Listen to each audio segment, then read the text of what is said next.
What's up, y'all? Just playing some fetch with Maggie before we get started. This week we are harvesting elderberries and potatoes and also transplanting strawberry offshoots that I potted up. We had a couple cold mornings, got down to into the 40s, but it did get into the 70s most days. So it was a good week for working outside. So here we go.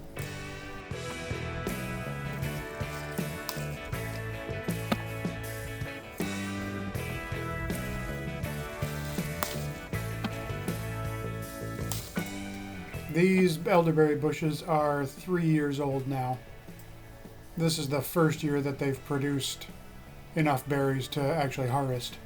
You gotta wait until the clusters are a dark purple or almost black before you pick them. They're really easy to pick off in bunches. You just pinch the stem, bend it, and it usually just pulls right off.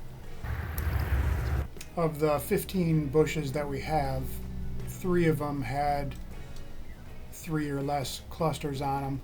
The rest of them were just full like this one.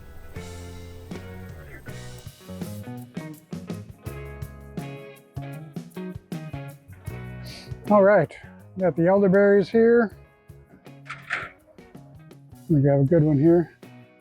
So the goal is to get these off the branches with as little amount of sticks as possible.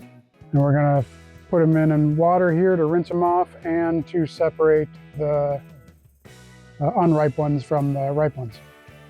The unripe ones will float. So here we go. And really, they just come off really easily. I've got so many here to do. This is gonna take a minute. You can see most of them just fall right off like this. What's nice is that the sticks float too, so if you miss any, which you're gonna miss some, a lot, they're easy to skim off the top once you're done. All right, last couple. That took a lot of time. I feel like there's a lot more in there than what it shows. Now I'm just gonna stir these around and let them all settle. All right, so now that we've got everything in here, we're just gonna skim off everything that's floating here, because those are unripe berries.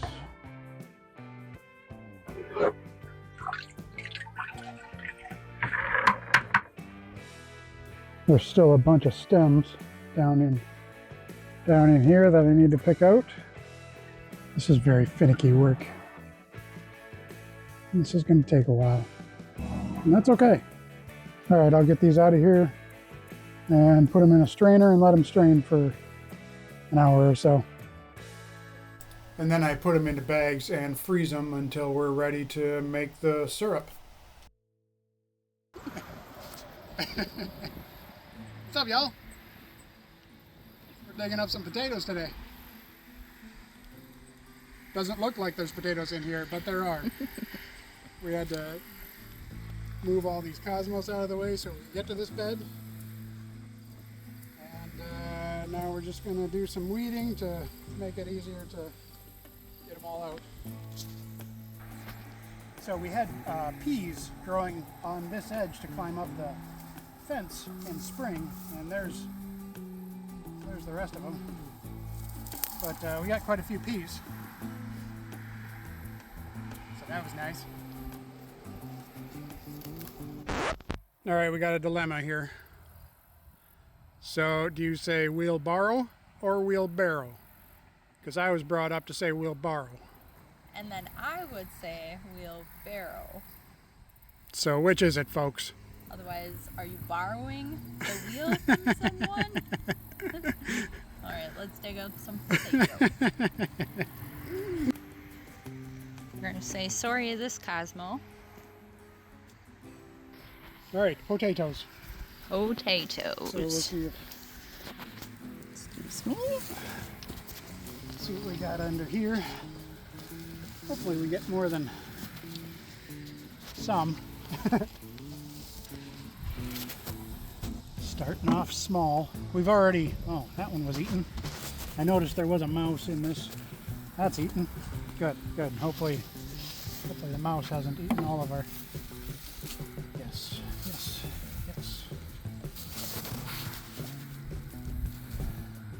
Oh no. Uh-oh. That is not a good start. We have already taken out the rest of this bed. And we did get a few. And we made it all into hash browns that we froze. We like hash browns. So these are Kennebec potatoes. If you ever want to make French fries or mashed potatoes or really anything that you would do with a russet, get Kennebec if you can. They're 1,000 times better than russets, unless you get a really poor harvest. And then buy russet. So I'm not sure what happened this year. This is clearly very good soil. Like it's beautiful. For some reason we didn't get a good harvest. Granted, there are quite a few potatoes in here. They're just really small. Kennebec should be a lot bigger than this. They should be probably about 75% the size of russets. That's a nice size one. See, this is the size we're going for. Ooh. That's a good size. Another reason I thought we would get a really good harvest is because I planted peas. Peas put nitrogen into the soil, which in turn would make potatoes grow bigger and produce more. The buddy system. Yeah. So yeah, it was a weird year for everything though, so not necessarily a failure because we still are getting some. It's just not as many as we would want. All right, let's try not to stick our finger in the seed potato. There's the seed potato, and it just kind of mushes. Gross. Icky. Last year when we planted potatoes, I tried mulching them with straw. I planted them, hilled them. Once I started growing up, I used straw to hill them more, and that did not work for us. They were way too green. Like all of the ones that grew above the soil underneath the straw were green, and so we couldn't eat them. So this year I just hilled them with more soil, and so far I've only found a couple that were green. So that's good. That was a good learning thing moving forward, is I will always use soil to hill them. I think we will be getting more than we did last year, even with the mouse or whatever it was that ate a bunch of them, because all this happened to that. I haven't found any that were chewed on, so that's good. And we got a few big ones. Scrape the skin Oh off yeah, look at that one. that. Yeah, there's That's a good one. got a few that size now, so that's good. No. You can see all the green ones that were on here. That's because I did not hill that one good enough. What did we do with the green ones from last year? So last year, with all the green ones that we got, I just put them in a bucket and still just stored them in the root cellar with the rest of the potatoes. And we used those as the seed potatoes this year. So they didn't totally go to waste, which is good. So that's what we'll do again this year. So all these small ones we'll have to use up first. The bigger ones store better. That's another thing with the Kennebecs, is that they store very well too, just like russets, possibly even better than russets.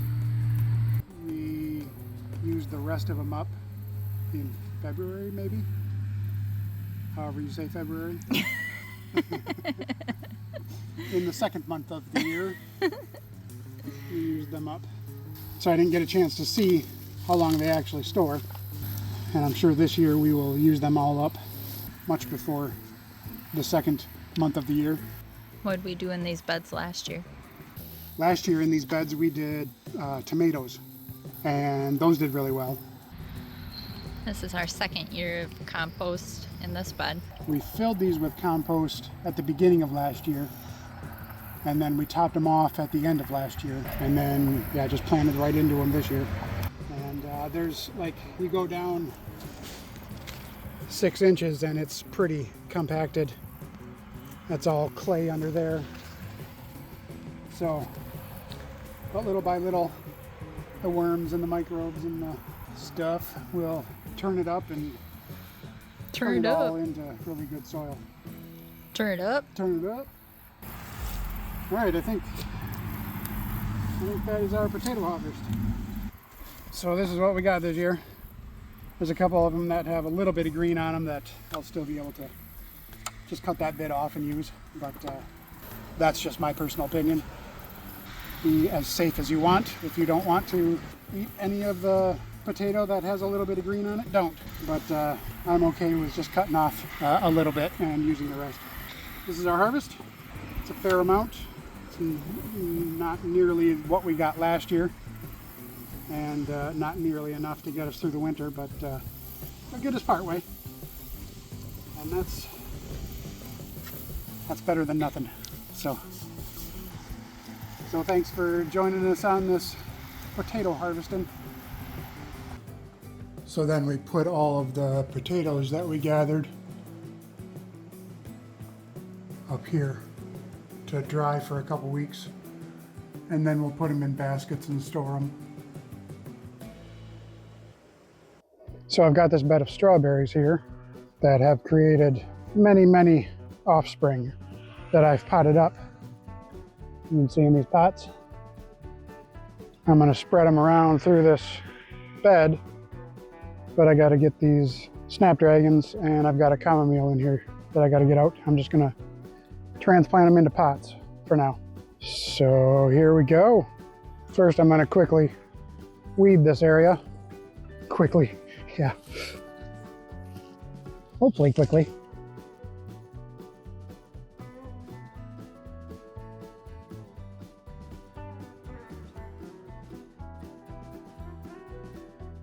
Well, I've got a chamomile here that transplant.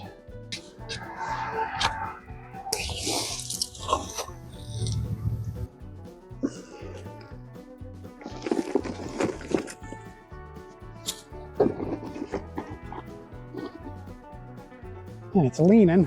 Oh boy. I'm gonna water these strawberries too, just to make it easier to transplant them into the ground.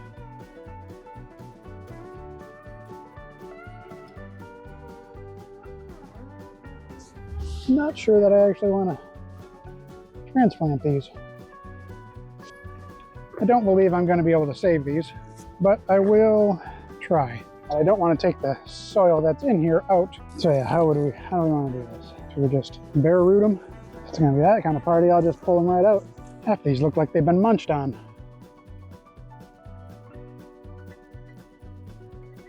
We'll see if I end up repotting these or not. There's a few spiders I see in here already. That is a good thing. Not very fond of spiders though. But that is just part of gardening, because they're everywhere and they need to be everywhere. As much as they can be a nuisance, they are good to have around. Most bugs.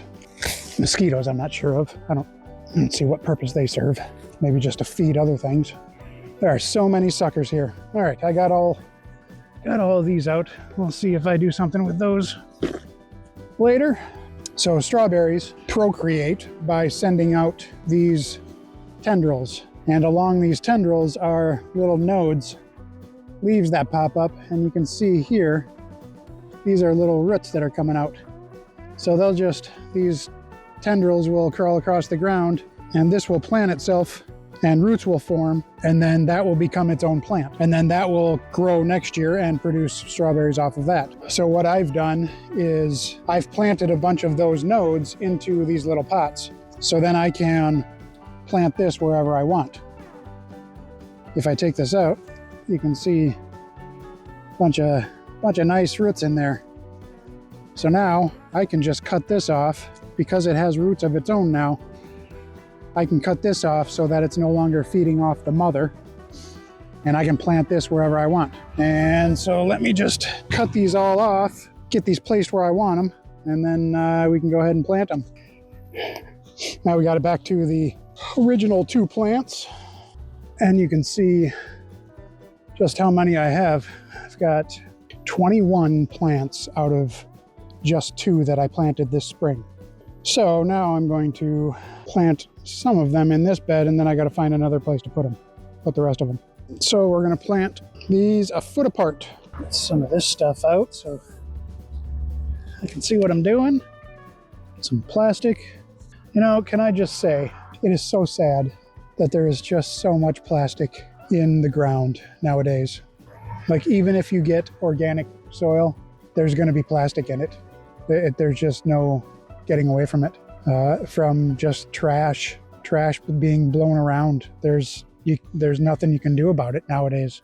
There's going to be plastic in the soil, and that sucks. You know, unless George Carlin was right, and the only purpose we are here for is because the earth needed plastic. But I digress. So, about a foot apart. That seems about right.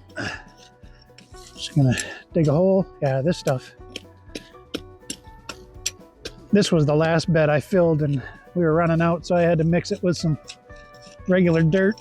So there's gonna be some clay in here, but that's okay. I'm just gonna nestle it right in there, and Pam's your auntie.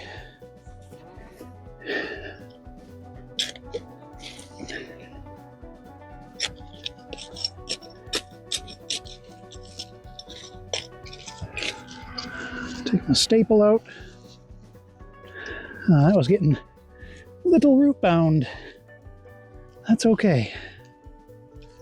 So now I can spread out another foot away. And I had potatoes in here last year, so there's still going to be some roots from those. Gosh, this is horrible. All right, it'll be fine. I've found over the years that plants can take a lot. You don't have to be all gentle with them. Most plants. Some plants are dainty, but most food plants, I've found, you dig a hole, you stick it in the ground, and you shove some dirt around it. It's going to be great. Just make sure you water the hell out of it directly after you plant it. That is so all the soil can kind of turn into a mush, can form itself around the roots. Notice I'm not using a ruler of any kind. I'm pretty good at judging a foot, but you can certainly use a ruler if you want, or a neat trick. Well, some of these have them marked, but you could use your trowel and measure how long your trowel is. Put a mark from here to wherever a foot is, about there, and then just space it out, dig your hole, stick your plant in, keep on going. That makes it a lot easier than having two tools, tape measure, and a trowel.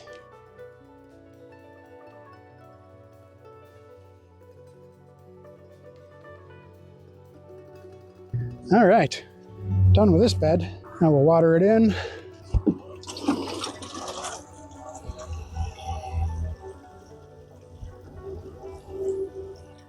There. If it doesn't rain in the next week, I'll water them again, or in the next few days. But yeah, that bed is complete. I'm really looking forward to strawberries next year. We only got, I think, 4 off of these plants this year. That was because something ate that one. Almost killed it, but it came back. And it was a weird year, so hopefully next year is much more conducive for strawberries and everything else, really. All right, I'm gonna go find another place to plant these. I will mulch around these too. I'll just use some straw. All right, stay tuned until next year to see if these actually worked. Toodaloos.